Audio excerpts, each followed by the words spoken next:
This is Andi Purewal, Boxing Social in association with Betfred. We're in London and I'm joined by Mikaela Mikaela, firstly, how are you? Doing great. Here for a great fight week, so I'm excited. Let's obviously just get straight into it because I know you was about to leave as I collared you there. A peaceful and respectful press conference right up until the end when the pair of them faced off, the teams kind of coming together. What did you make of the press conference itself and obviously the ending there with the face-offs?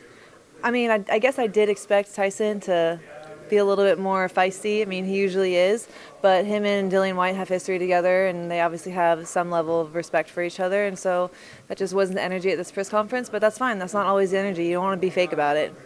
We saw Tyson Fury adopt the southpaw stance in his open workout yesterday. Going into Saturday night, is that something which you'd expect him to look to play on in the fight, or do you expect him to approach it differently? Okay, I thought I was crazy. I'm like, is Tyson Fury suddenly a lefty? He was switching up for that. I think it's just a head game. I think that Tyson Fury is really great at playing into mind games and just throwing people off. So he might switch for the hell of it for some fun little there, but I don't think it's part of the game plan. What do you think the game plan will be? How do you expect either fighter to approach the fight? Well, I just expect Fury to use his boxing skills. I think that he is really light on his feet and quick and boxes well behind his jab and does a lot of things that you wouldn't really expect or usually see from a heavyweight. So he's one of my favorites. I think he's very well-rounded.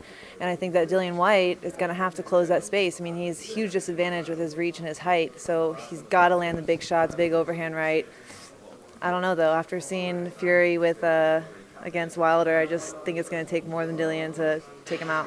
Listening to you talk there, Mikaela, do you believe he'll look to box more than this is Tyson, that is, than what he showed against Deontay in the second and third bouts where he was a lot more kind of aggressive, looking to plant his feet a bit more? Well, he'll definitely box. I mean, that's got to be the first game plan because of his height and reach advantage. And he doesn't have like this height which he doesn't use, right? It definitely always plays into his strategy. He knows how to use his height and reach, and so he'd be silly not to use that. I think once he starts picking them and breaking Fury-Whyte down, you'll see him step forward, which is what he should do. He should kick into that second gear. What is your final prediction for Saturday night, Mikaela? Fury, Team Fury. I think he's going to knock Fury-Whyte out. He's going to catch him coming in. He's just too skilled, and I think coming off that Wilder fight, he's hit another level. So I think mid-fight knockout. Mikaela, I'm sure there's probably not an interview you do as well where Alycia Baumgardner's name doesn't come up. She fought on Saturday night. I know you're doing working with Sky, but have you watched it since?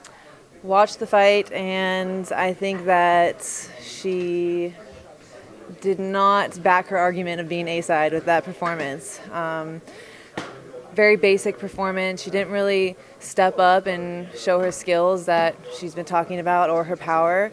There was a chance for her to sort of kick into the second, third gear there and take it to her, and she didn't do that. So I don't know. I think she still has a lot to prove. I don't think that fight did her a service. I think everyone saw it. I'm a way better fighter than her, way more experienced, way more skilled, and she would never be the A-side going into a fight with me. So now she just needs to get some more experience under her belt, which I know Eddie is doing that for her, and that's why they don't want to go against me right away.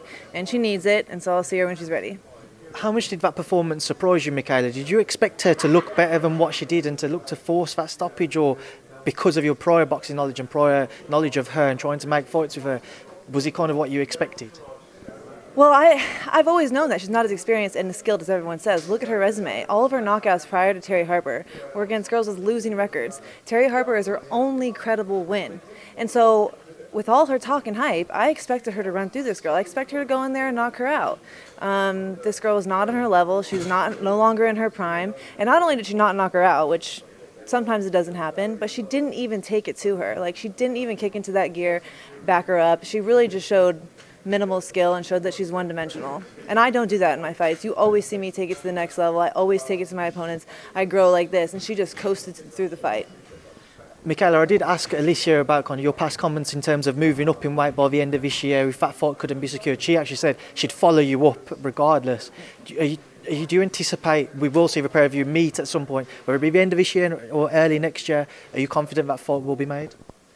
I mean, I hope so, but I'm not going to sit around and wait. You know, I'm going to go up and I'm going to challenge like the best champions I can, take the biggest fights I possibly can. If that includes going up to 35, then yeah, I'm going to do that. I can't sit around at 130. It's a struggle for me to make 130. I'm not going to do it for basic fights. I'm only going to do it for the big fights. So if she wants to follow me up to 35, fine. I don't know what she wants to do. I'm just going to sit here with my team and take the biggest fights we possibly can in the meantime. And like I said, I'm here when she's ready. Right, Mikaela, I'll leave it there now because I know you was about to shoot off, so I appreciate your time. Enjoy the rest of your time in London as well, and thank you for speaking to me. Thanks.